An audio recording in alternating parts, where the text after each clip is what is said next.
Module 6.3 Trainer Trends and Trainer and Jockey Statistics. Welcome to Module 6.3 of your Proform Professional Training course. In this module we will look at the Trainer Trends feature and the Trainer and Jockey Stats feature from their respective tabs in the form book. Let's first of all look at the Trainer Trends in the race card.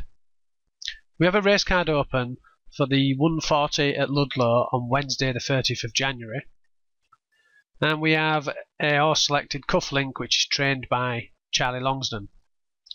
And down at the bottom of the form book, if we click on Trainer Trends, you'll see first of all it's turned off, and we just tick this box to turn it on. This has now calculated all the trainer trends for the trainer Charlie Longsdon from this date going backwards to as far as you've got your filter set, and in my case I have my global form filter set to the 1st of January 2008. So this is showing the trainer trends for Charlie Longsdon from the 1st of January 2008 to the 30th of January 2013. And you can expand the screen so you can see more of the trends in one go. So we'll move it right up to the top. So you can see there's various different categories. We've got pace, value, odds and official ratings. And so if we just take this first column, this is the official ratings of horses that Charlie Longsdon has won with over this time period.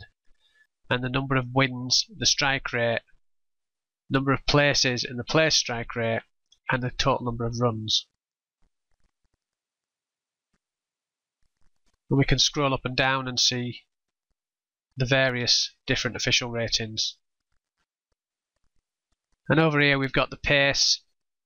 So this is when he has horses that are held up, led or prominent and so on. And if we go through a few of the things, we can look at jockey stats for this trainer, and the highlighted one in yellow is for the horse that we have selected today. And you can sort these columns the same as you can any other screen. So we can see Felix de Giles has had the most number of winners for Charlie Longsdon. And then you've got the age of the horse and various other categories: days last run, time of year, month, the race qualifications and classifications, the distances of the races, class and field size, goings and weights, and course and race types. Now the trainer trends are affected by the filters. So this being an hurdle race, we could just filter out all but hurdles form and then see the trainer trends for Charlie Longsdon just for hurdles. And if we wanted to filter it further, we could look at particular types of races. So this is a 4-year-old only race. So we could use the main filter buttons, and on the second tab we can set the lower and upper age restrictions. So we could say it's 4-year-old to 4-year-old, and the same for the upper age restrictions. And after applying the filter, this is now just the trainer trends for Charlie Longsdon in 4-year-old only hurdle races. And you can go through the various tabs then and look at the trends for this type of race. So by using the quick filters and the main filters, you can restrict the trainer trends to lots of different parameters. So we'll just turn the filter back off and turn all the quick filters back off, and the trainer trend screen refreshes back to showing all data for the period we're looking at. So a key point to note about the trainer trends is, depending on when you're looking at the particular type of race, it's the trainer trends up to that race. So for instance, if we look at Cufflink's form and go back to 21st of 12th 2011 and have a look at this race,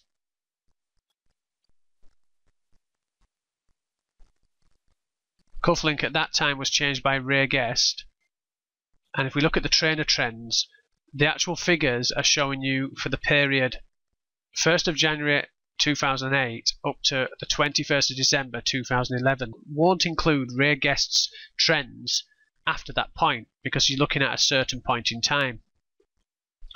Now this could be useful if you want to look at a trainer to see how he's improved on different angles. So you could go back to an horse in the past and have a look at the trainer's trends, and then look at an horse further in the future and see how the trends compare. So let's just recap what we've learned so far in the trainer trends. When you're looking at a race card and you pick a trainer and look at the trends, you're looking at the trends from that race card date backwards to the global filter dates you've got set. If you go back to a race in the past, such as this one, and look at a trainer's record, you're only looking at the trainer's record from the global filters date up to this race result date. So another way to access the trainer trends for different points in time would be to search for the trainer. Let's say we want to look at the trainer Donald McCain. If we search for the trainer or part of his name, and then we double click on the trainer to view a list of all his statistics. If we search on the horse list by last time out, we can see horses that have run recently. So in this case, these two have run on the 30th of January 2013. So if we double click on Now You're Earling and go into the horse's form, and then click on his most recent run and double click that to view the race result, we can then click on Donald McCain and look at the trainer trends for Donald McCain from the 2nd of January going backwards. Now let's say we want to compare that to a year ago. We could scroll down to an horse that last ran at the beginning of 2012. So Cool Mission had a run then. Double click Cool Mission, have a look at its form, and have a look for early 2012 race, and then double click that and bring the race up. And then when we're looking at the trainer trends, we're now just seeing trainer trends up to the 12th of January 2012, and you should be able to see a difference if we put it on the race type tab and just for instance look at left and right hand. You could see up to this period he had 292 winners left-handed, 78 right-handed. If we compare this to his record when we view him via Now We're Earling, he's had 413 left-handed, 123 right-handed. So that shows you how you can drop back into a trainer's form at any point through his career and then look at the trends from various angles.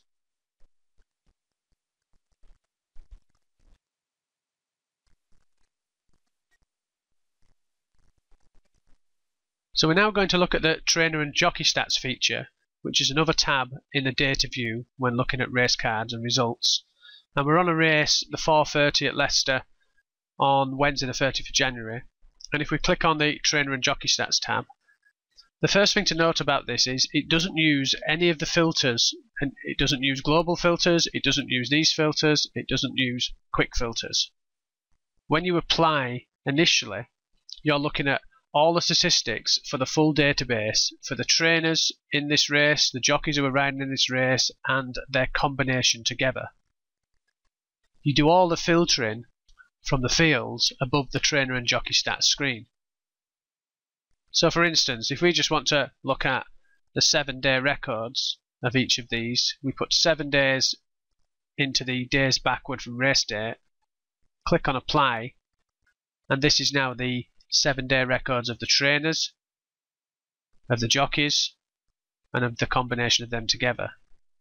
And if we put in 28 days, it's then the 28-day record.